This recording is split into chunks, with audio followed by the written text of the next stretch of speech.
西那真是少之又少，所以研究起来难度比较大，是吧？那么最突出的呢，主要还是台湾故宫博物院收藏的东西是最多的，无论是这个绘画内容比较多，这个花卉花鸟柠檬翎毛是吧？人物山水包括一些建筑等等这个涉及的面比较多，在我们一般人来讲的话，这些东西我们一般是看不到的所以机器有限，那么学习起来难度真的是非常大是非常大的。所以呢，我们想通过这个收集的资料，和大家呢共同来分享这些东西。这个呢，我想作为我们这个平台呢，也是这个目的希望呢通过这个平台，是吧？把我们很多未知的，或者是很多朋友没有见过的东西呢，能够展示给大家，让我们每一个朋友呢都能了解珐琅彩它的真正的本来的面貌是什么，以及珐琅彩和粉彩之间的关系，以及由于研究珐琅彩而产生的在紫砂上加珐琅彩和紫砂上挂釉，以及紫砂上面加粉彩以及我们讲料胎或者说玻璃胎上面加珐琅彩这一系列的这个品种都是由于这个珐琅彩的研制以及从国外引进来以后产生的一个连锁的反应。当然这个里边我们过去讲的更多的是一些管理人员，那比如说我们讲到这个唐英郎廷吉连锡尧等等等等的这些官员，但是珐琅彩的引进呢，它不是官员的问题，它是一个帝王一个君王他自己的喜好，用长官的意志，用帝王的意志在引导一个新的品种的产生就像我们讲的，像这个喷薄而出的东方升起的这个太阳，这个比喻一点不为过的。因为这个品种的引进，从铜胎变成了瓷胎，变成了料胎，变成了紫砂胎，在这之后的一系列的这个品种的延续这个演变过程当中，我们产生了更多的一些新的物种出来，这是我们在康熙之前根本没有见过也没有想过的一件事情。这件事情是非常了不起的，是吧？所以我们讲中国的陶瓷能够这么样繁荣昌盛，具有那个勃勃生机，不仅仅是我们工匠的智慧，但这个里边也有很多是我们帝王在引领这个我们不能否认这一点所以我们讲这个历史这个尤其是中国陶瓷史写到这一部分的时候，你不能把这些人把它剔除掉什么都归于工匠的创新和创造，这个呢就不客观了所以我们一定要把这些历史的史实和我们工匠的智慧融合在一起，再来谈这个东西呢，这就比较的尊重这个历史的事实和历史发展的规律所以这个呢是对于我们讲珐琅彩这一个专题当中我们重点要把这些东西呢要把它有机的结合起来，然后来阐述，来跟大家讲明白。当然因为珐琅彩数量之少，我们也按照我们传统的观念叫物以稀为贵这么一个原则所以这些东西呢，一个是我们看得少，的确在市场当中它产生的这个效应也是比较大的，由此呢也产生了对它的一种追寻那么使市场的价格呢也的确这个增值的这个空间也比较大咱们看到一代一代传下来，但是这个时间的推移和它这个增值的空间相差是比较大的当然我们今天不是研究它的增值空间主要还是希望通过这些呢能够把这个问题能给大家讲清楚这是我们最终的目的。好，今天呢我想我们还是继续延续我们过去所讲的这一切。镜头前面的朋友大家好，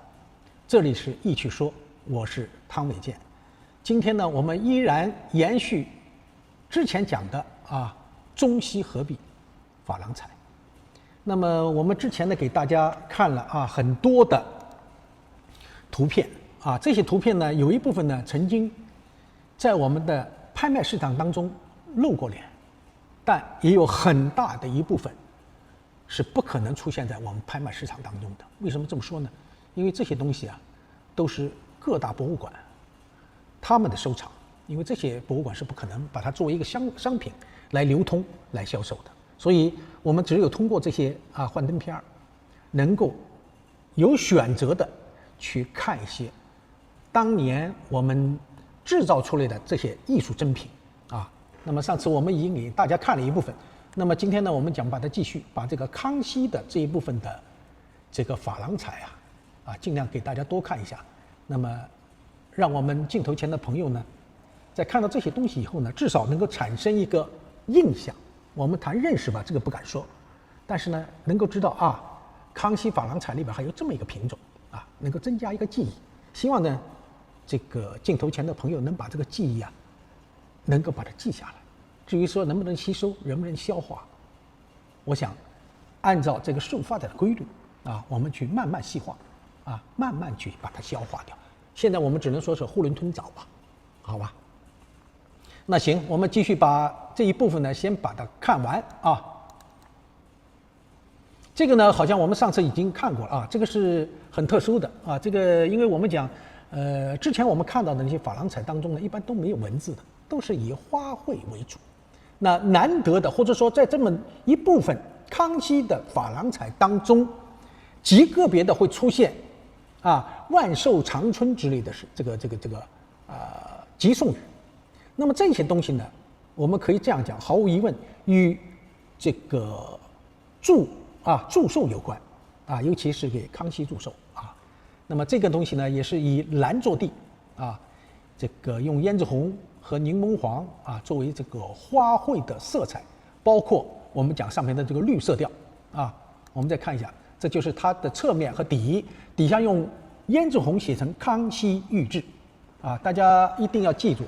这个康熙御制这个楷书体写得非常的端庄厚实这个字的话呢，对于我们认识康熙时期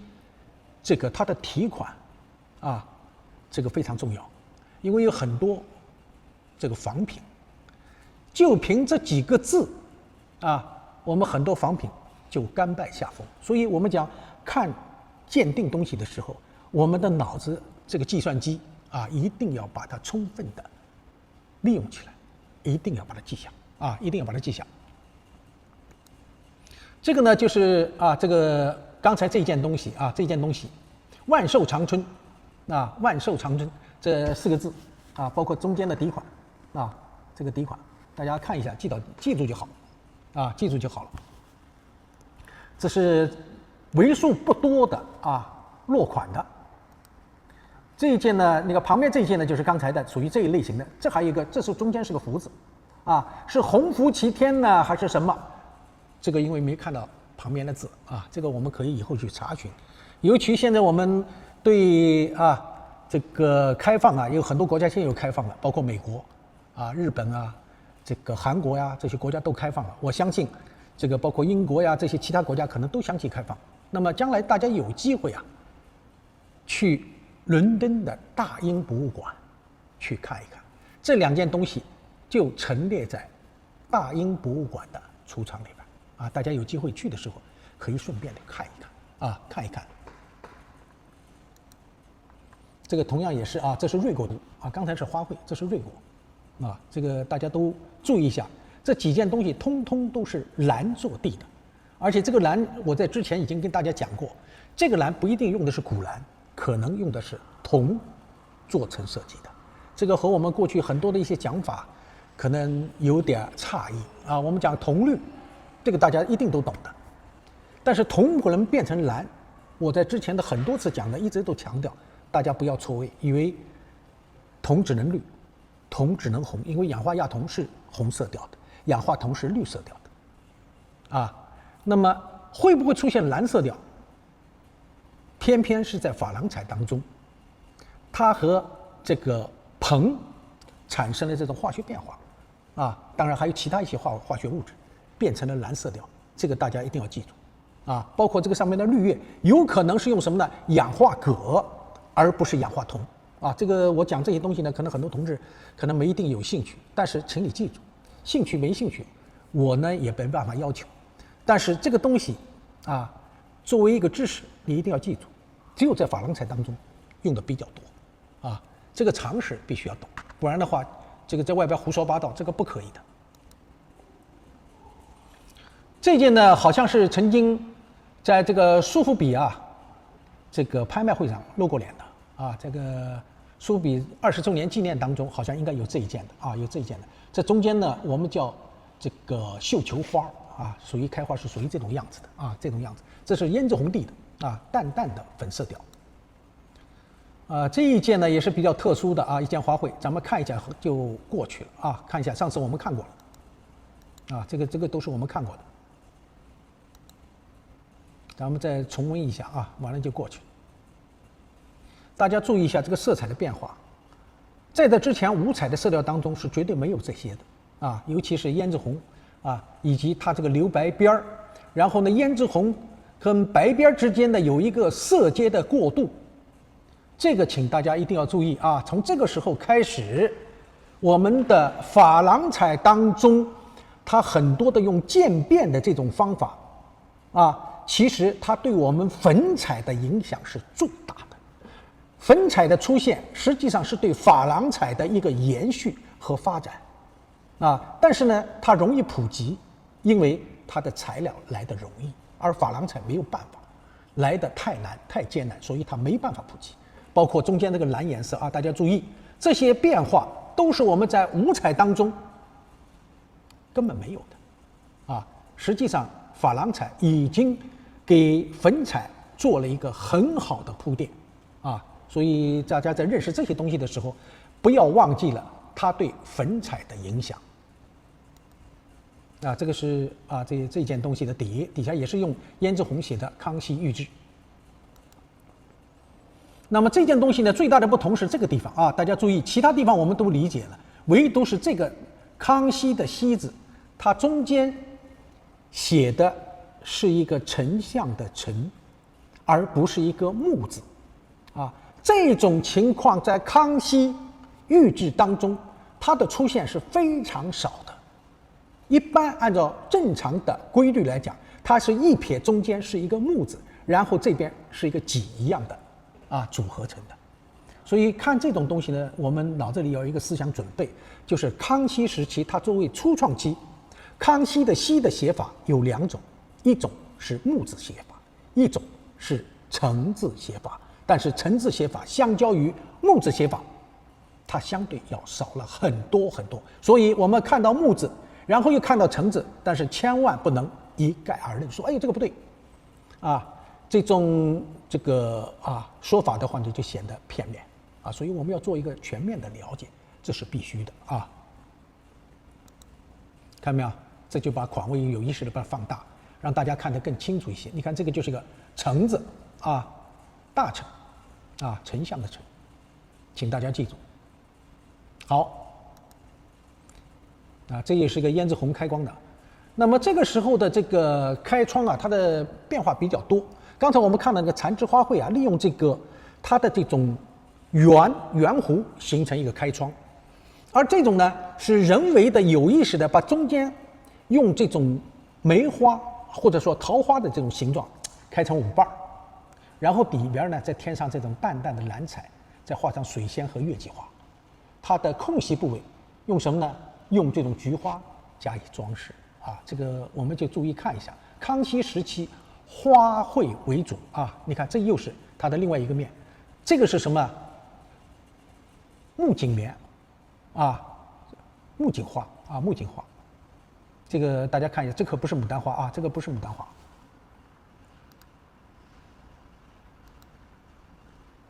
这些我们都一一看过去啊。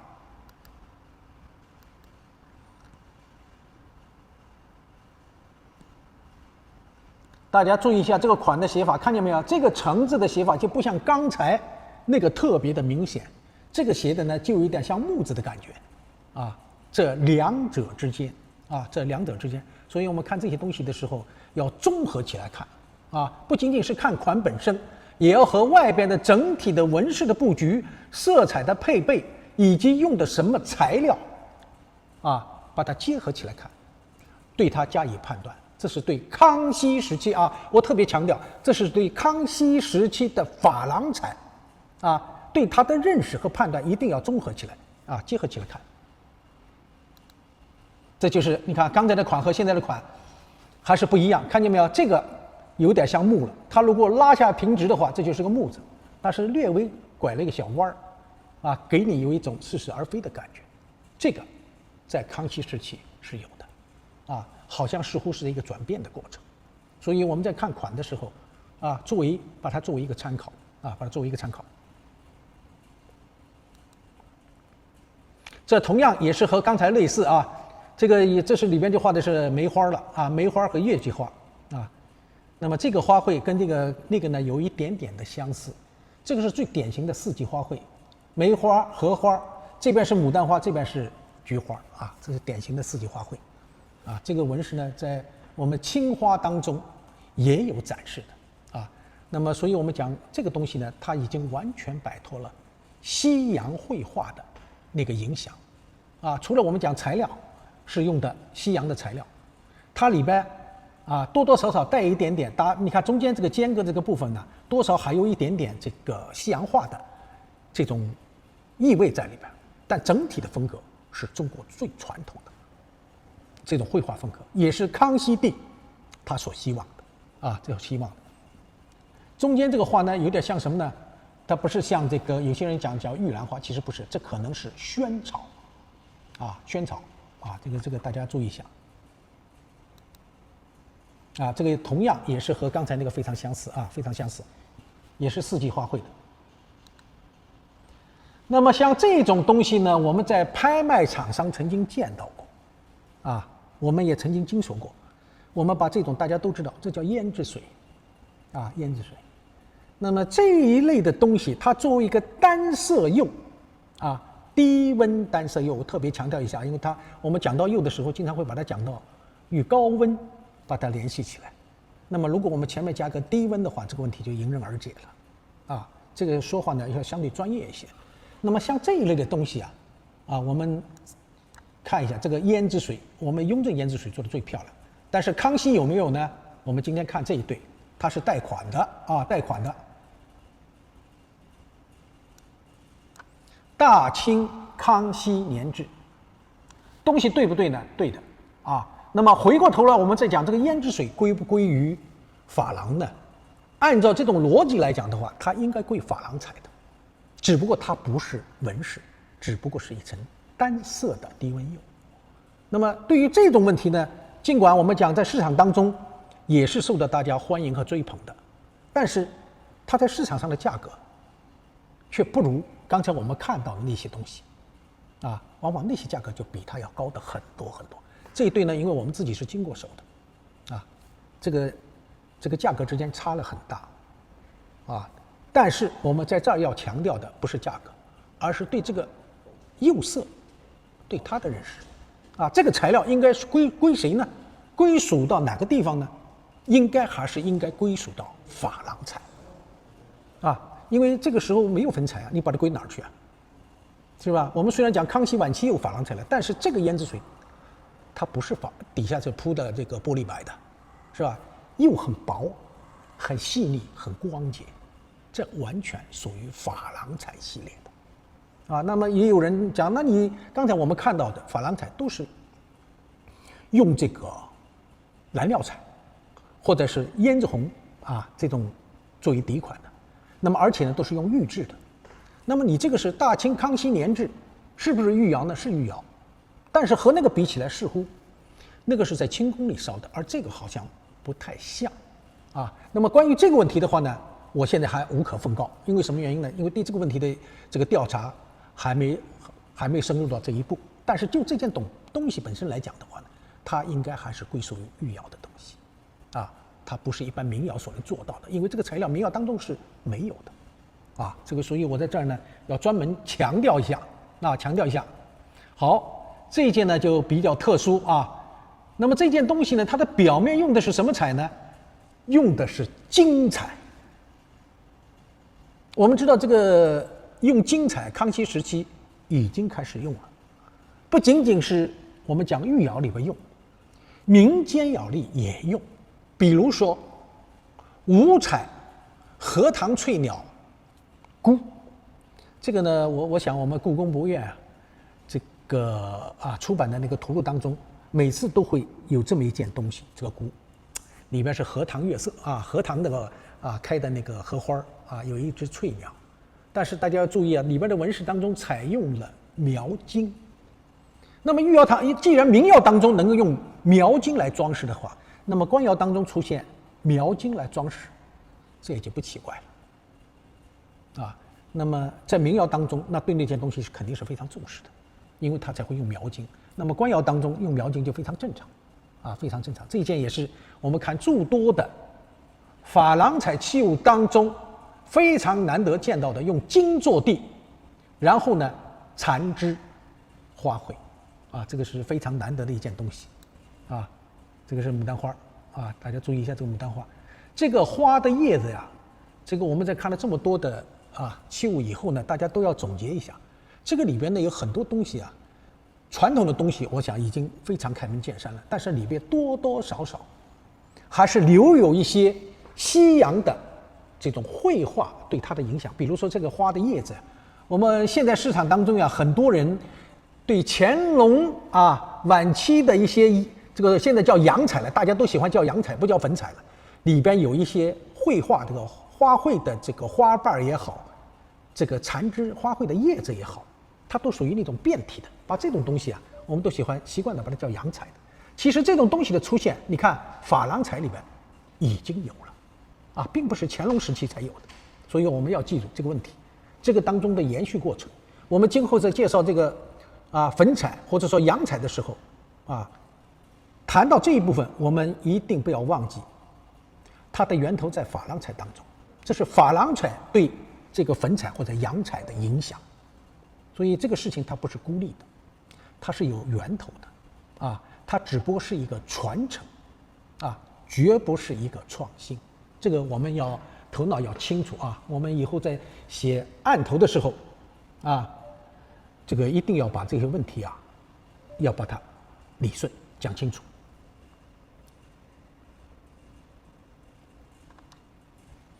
这是一件这是一件它的底款，看见没有？这个底款呢就比较清楚了，是康熙，它是用的蓝料釉。那么这个西的写法看见没有？虽然看起来还有那么陈字的那个味道，但是呢你远看它实际上就像个木双木给人就这种感觉。所以这种东西呢是比较多见的是比较多见的。好，我们再看这些我们一直把它看过去。这中间是一个团寿，这个团寿的写法我们一直延续到清代晚期我们在同治光绪帝的大婚词当中也曾见到过这种寿字的写法。所以我们这个寿除了我们讲康熙、万寿尊、百寿等等等等，但是一直延续下来它这个传承的时间是比较长的。这是用柠檬黄做地，蓝料彩、胭脂红包括这个淡淡的淡蓝彩来装饰的这些呢我们都做一看这是一个盛开的牡丹花这个叶子呢就是牡丹花的叶子这个我们看一下就过去了。这个用胭脂红写的康熙御制，我们做一个了解。这些我们就浏览一下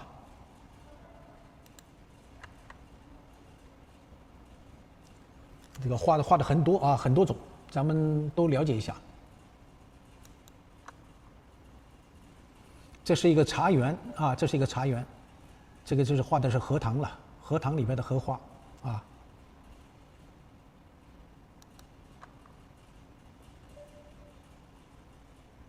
这是兰花兰花。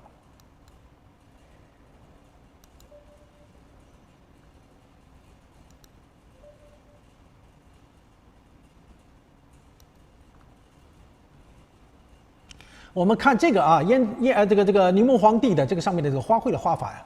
跟我们之前讲到的紫砂上面加珐琅彩的这个绘画的技法，它是相对比较统一的比较相类。反正呢，我们呢做一个了解，看一看就行了。这是月季花、喇叭花、菊花把它绘在一块儿的。这个呢花卉呢就画的比较少，这是石榴花，啊，画的是石榴，啊，这是石榴。康熙御制啊，咱们看一下。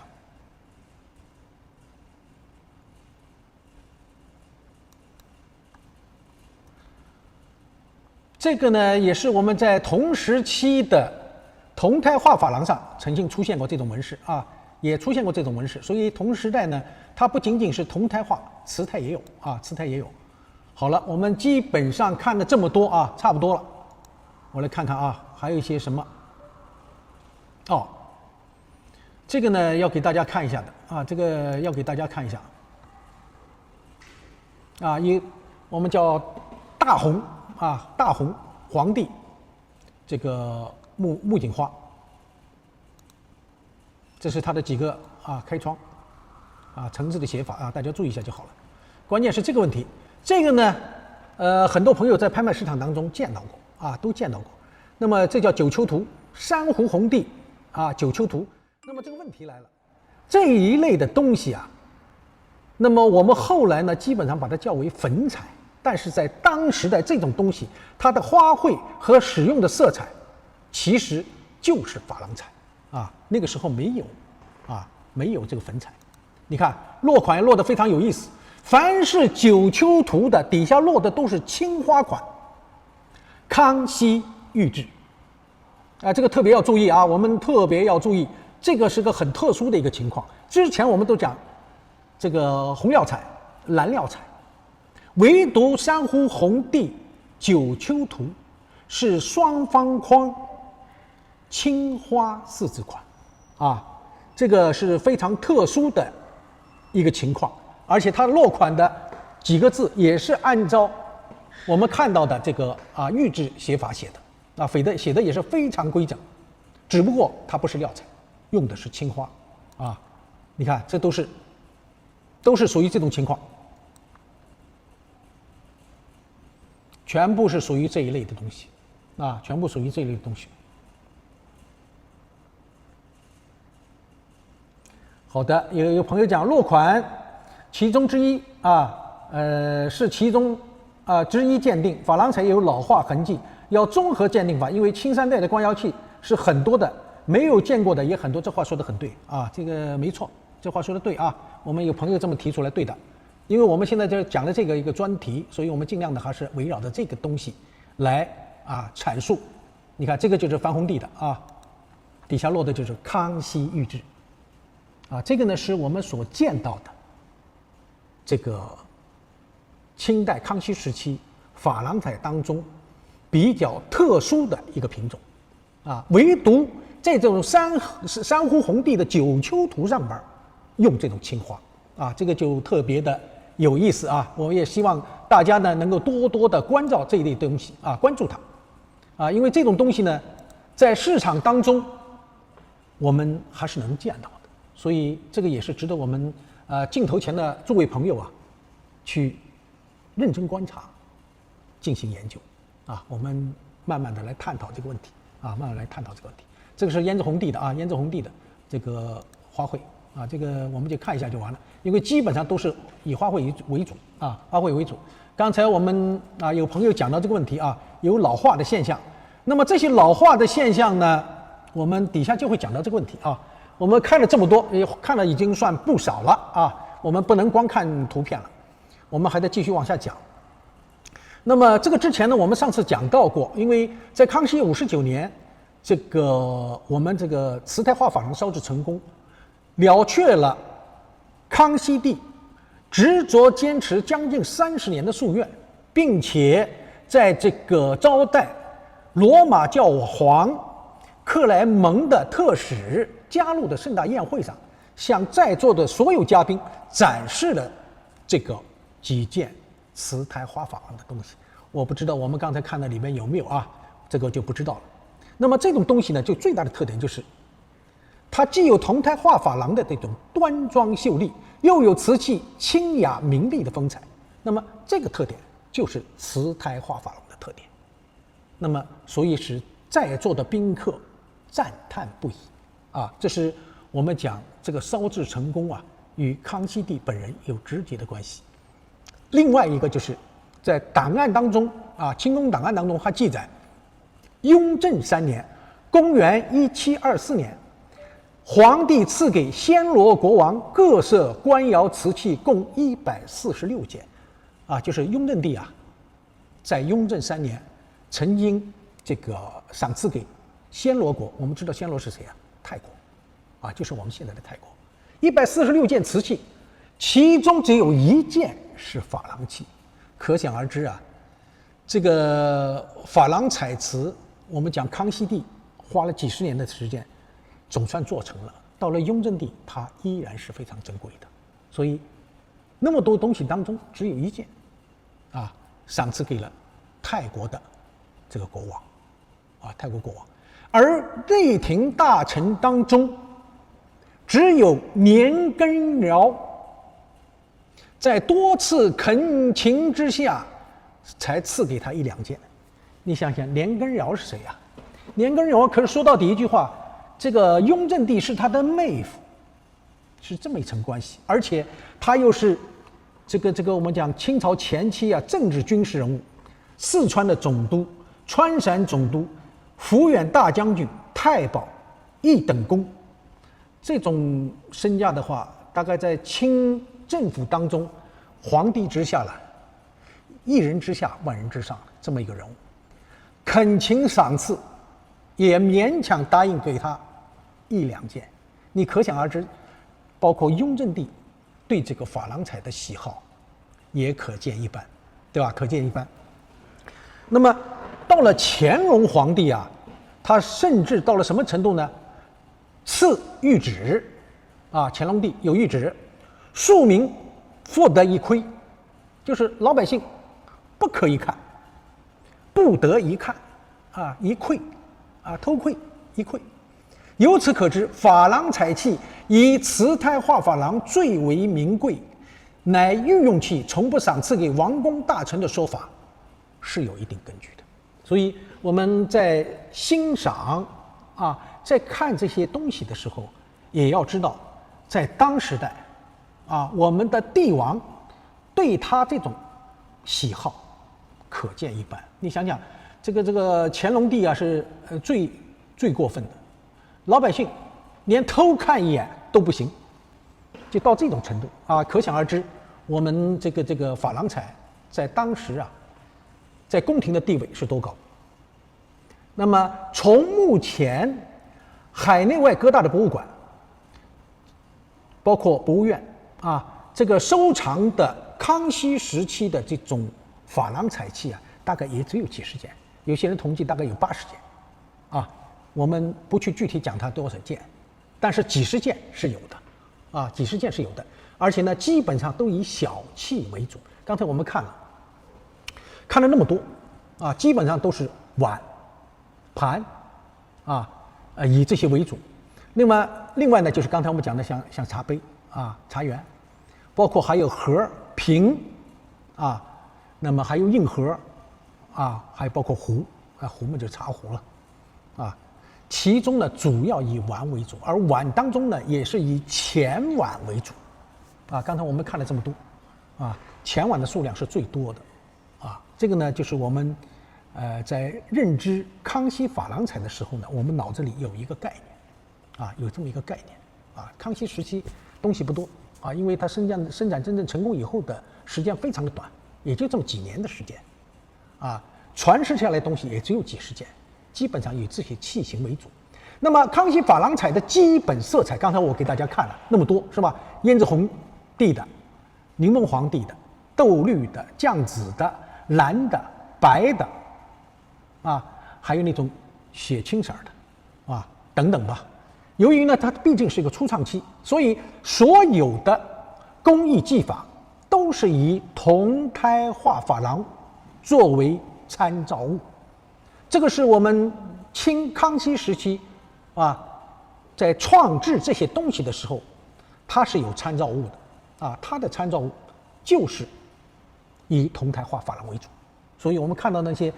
装饰技法呀，基本上都是以色地为主，然后呢上面加以花卉，啊，这个呢是我们看到的这种以彩色地为主，纹饰呢都以写生或者说写实画的主要缠枝牡丹呀、月季花呀包括这个我们讲的莲花、菊花、宝相花竹石、牵牛花萱草等等这些花卉图案，包括刚才我们看到那个就比较特殊，是吧？以4个花心做成一个像开窗一样的这种装饰纹饰技法，然后呢在上面填写万寿长春这个字像这一类的东西呢，在这一批当中它的数量是极其有限的这个呢我们大家一定要记住。另外还有一个呢，由于它的材料加彩加的比较的厚相对于我们这个五彩它的颜料呢有那种堆凸起的感觉，增加了色彩的这种立体感。但是呢它在烧成以后因为材料过厚，往往在彩的表面呢会出现极细小的冰裂纹。这个呢也是我们在观察珐琅彩瓷器的时候要注意留心这个细小的地方的一些变化。这种冰裂纹并不是每一个上面都有的它是其中的一部分。这个呢也是我们在鉴定的过程当中一定要注意的你不能说哟这个上面有冰裂纹，这个东西对还是不对是吧？那么这种现象的出现呢，有可能就是它材料当中可能是氧化钾的膨胀系数产生了这个结果，或者说与它的膨胀系数有关。这个是我们每一个学习珐琅彩瓷器的朋友们要认真注意的一个问题我呢现在把这个膨胀所产生的这种现象给大家看一下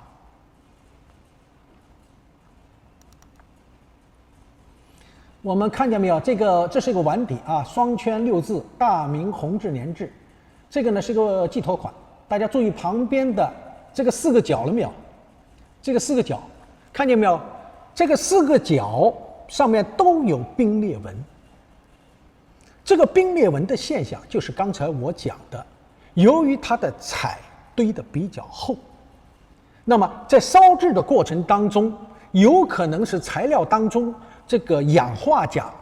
膨胀系数和其他的色彩膨胀系数不一样，所以产生了这种冰裂纹的现象。这个呢是我们每一个学鉴定的人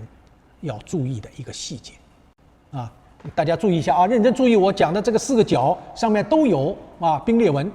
这个因为这个不能再放大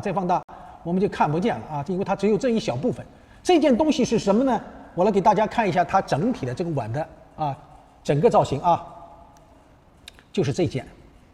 上次我给大家讲，在景阳宫里边有这么80多件若有大明弘治年制款的这么一批瓷器。那么这批瓷器呢是当年在试制过程当中采用里外白釉这种我们叫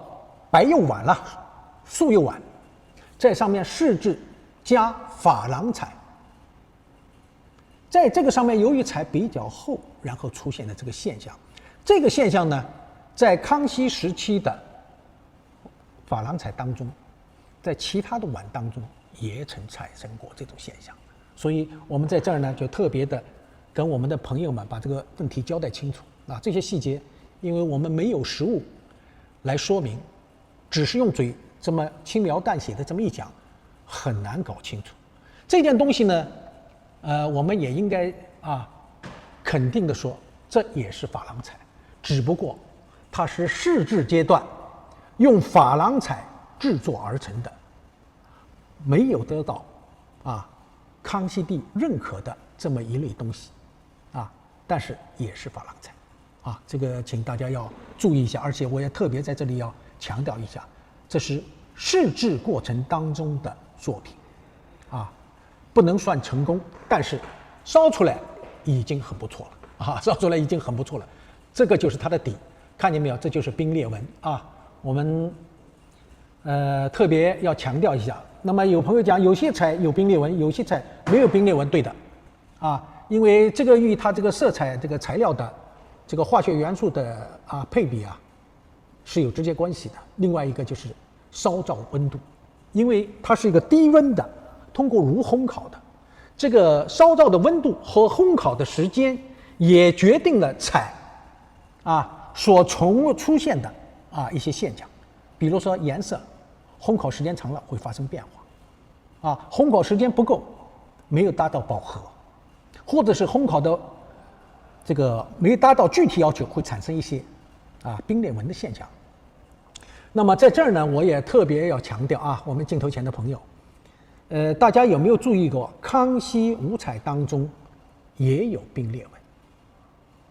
这个我不知道镜头前的朋友你们有没有观察到过？那么这种冰裂纹的出现，因为我们讲康熙珐琅彩是康熙出现的，康熙五彩也是在康熙嘛。那么这个康熙珐琅彩当中的有些材料，在后来的五彩和粉彩当中相互都有借鉴的。所以我们讲五彩当中有些色彩会出现一些冰裂纹现象，实际上也是在化学配比当中产生的结果。这种结果在那个时代是正常的，在我们后来的一些仿制的过程当中，我们很少见到这种冰裂现象。那么这一点呢，我在这儿举一反三，给我们这个镜头前的朋友提醒你们，大家用心去观察一下，看我说的对还是不对然后呢，能不能给大家一个温馨的提醒康熙有，我们民国有仿是吧？那么现在也有仿这上面有没有冰裂纹呢？那么大家用实践去证明观点是否正确，好吧？这个呢，我在这儿就专门举一反三，把它延伸过来给大家讲一下，希望大家去观察用实践来证明。有朋友讲老师大意，为什么没有翡翠珠宝业务？对不起，这个呢很惭愧因为我们没有这方面的专业人员。尽管呢我也知道一点皮毛，但是毕竟这是一个专业因为翡翠和瓷器它是两个概念，一个是人造的，一个是天然的石头这个两者之间呢可以说是两个大类我们不能把它混为一谈，好吧？这个呢我们这位朋友对不起，这个我们现在暂时还不行，好吧？好，我们继续讲我们的那么我们看了这么多康熙时期的珐琅彩的碗、盒包括其他一类东西，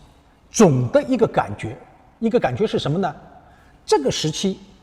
有花无鸟，不见山水人物，是康熙珐琅彩纹饰的主要特点。我请镜头前的朋友，你无论如何要把这句话要记下来，别哪天上面有个款，这上面还有鸟这个把那个康熙五彩的鸟画到这个珐琅彩上面来了，对不起，一定错了，不可能的这个人物之类就更不用说，山水也不可能。所以这个有花无鸟，不见山水人物，是康熙时期珐琅彩的一个最重要的特点，请大家记住这个没有办法这个我们没办法篡改这个历史，所以我们必须要认识这个历史。那么康熙珐琅彩呢，刚才我们看了很多，它的底大多数呢都是用胭脂红这种料款来书写康熙御制四字楷书款，也有用蓝料书写康熙御制这个楷书款。那么唯独在紫砂壶上面加珐琅的这个落款呢，情况比较特殊。第一，用白粉地画蓝料款，还有呢就是用金粉写款，这个是在紫砂上面用的比较多，而在瓷器上几乎没有怎么见到用金来写款的。因为白地上面再用金叶写的话，我想古人也是很聪明的，这个白上面写金彩的话，那个颜色呀相互之间不能形成一个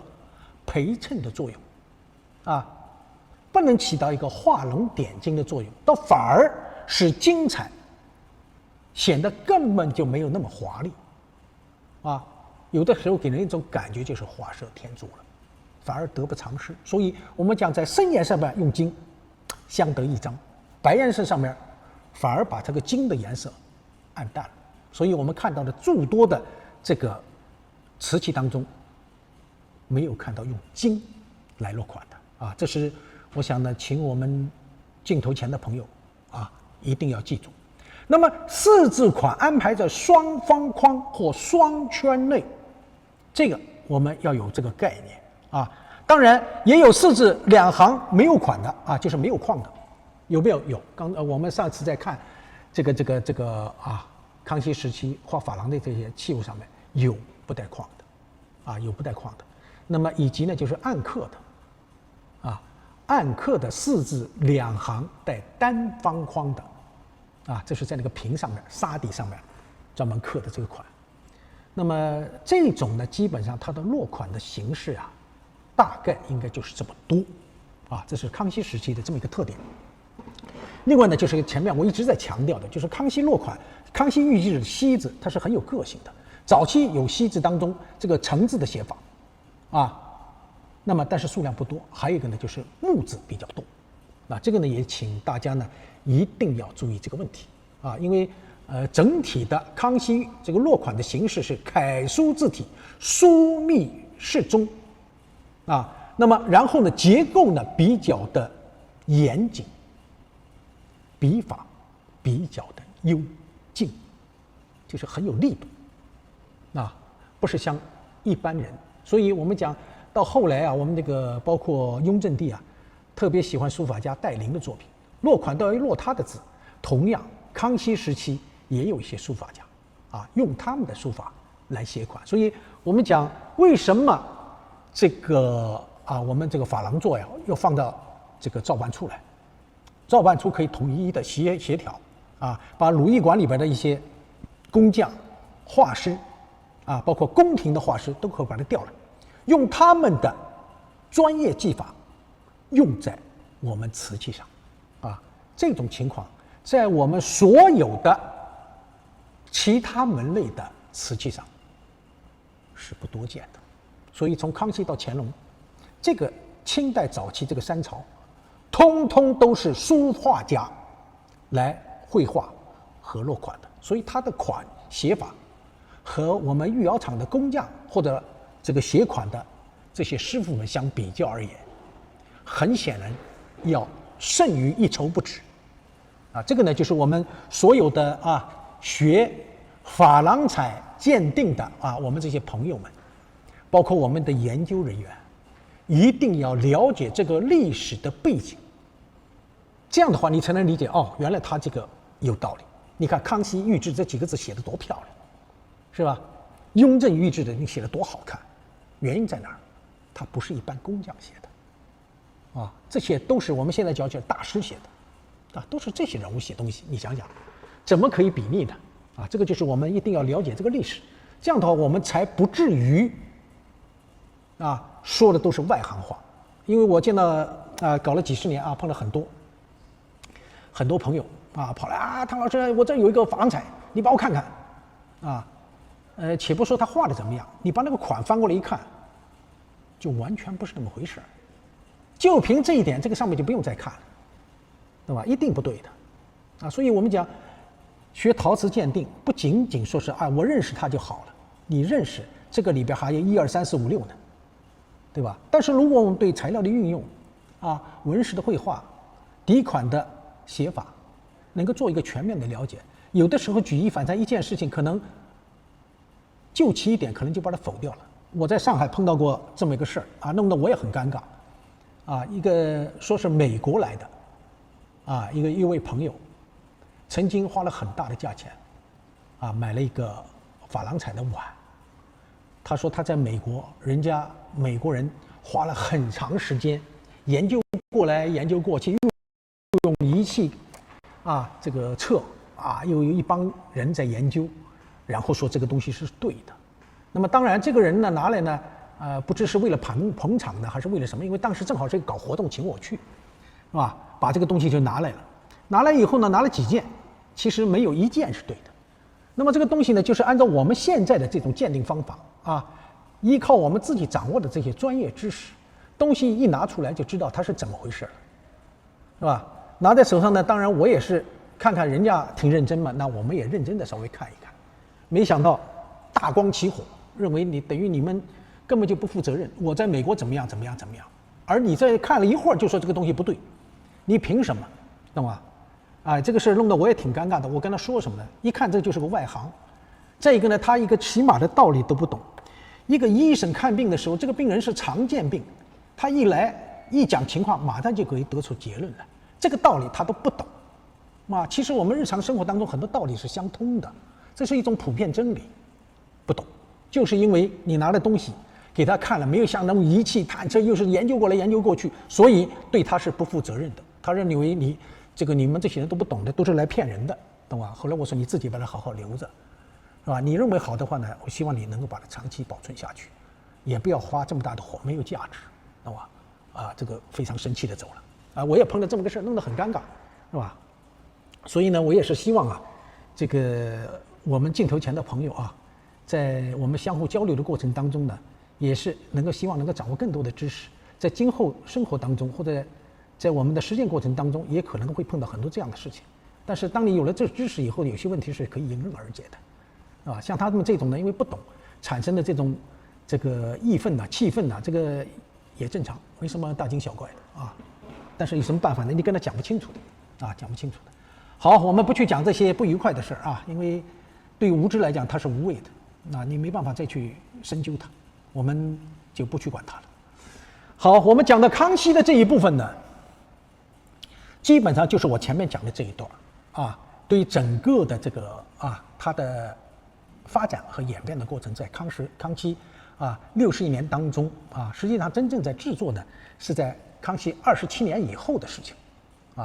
那么真成功呢，也就是到了晚期了，就跟我们讲粉彩也是晚期出现的几乎就是康熙的最后了才出现这东西所以呢，流传至今数量也是极其有限的极其有限的。所以前面讲的这一部分呢，我希望我们镜头前的朋友能够把它认真的、仔细的去看一看或者记一记这个我们把这一段历史呢要知道，但是它的一些不同的一些地方呢，也是要认真仔细的去考量的。好，我们继续那么到了雍正朝呢，这个雍正朝它比较的特殊。上承康熙，下启乾隆之治，使康雍乾三朝持续发展，成为清朝的鼎盛时期我们为什么这么讲呢？其实雍正只有13年，为什么把它说成是鼎盛时期呢？的确，我们看过所有的清代瓷器当中，雍正朝虽然只有13年，但在13年的过程当中，他所制作的、创作的、创新的瓷器，在清朝当中是最优秀的、最好的我们底下我们等会儿给大家慢慢的再给大家讲和看更多的这个雍正时期的珐琅彩它是怎么做的。那么这个雍正时期珐琅彩它这个技术呢已经是日臻成熟了这个作品呢也更为的精进，就是说制作工艺很成熟，制作的这个东西呢也是精益求精。但是呢，雍正帝他完全继承了康熙的衣钵，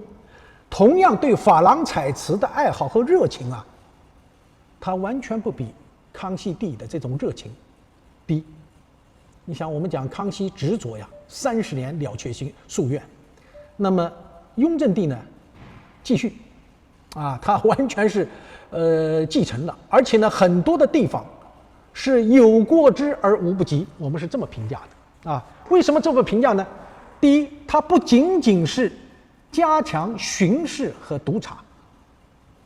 因为我们在这个之前呢讲到过这个我们周思忠教授讲到的之前这个初创期、兴盛期从雍正5年到13年，康熙50年到这个雍正5年，这个初创期和兴盛期这一段时间，还有一个就是它的制作的地点，是吧？由这个圆明园慈宁宫这些地方的不断的变化这些呢都是我们讲在了解这些帝王对珐琅彩的他这种巡视和监督起了非常大的作用非常大的作用。那么雍正帝不仅仅是巡视和监督，而且还经常的参与珐琅彩的设计制作，